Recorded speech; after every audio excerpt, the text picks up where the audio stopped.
okay na yung timpla ko. Medyo malapit na din pala siyang lumambot, pero dadagdagan pa rin natin ng kaunting asin. Ayan, medyo kulang nga siya sa lasa ko.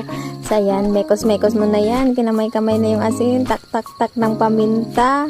Ayan, halugayin lang natin ulit at takpan. Titikman ko na nga din pala itong aming beef tapa. Isa to sa favorite ko talaga guys sa mga silog meals namin dito. After 24 years nga, ayan, malambot na yung mga pinapakuluin nating mga karne at pwede na natin itong hanguin. Maglalagay lang din pala ako dito ng karton para hindi masunog yung mantel natin sa table. Tapos nagpe-prepare na din pala ako nitong mga plastic para ilagay dito yung mga karne natin once na malamig na.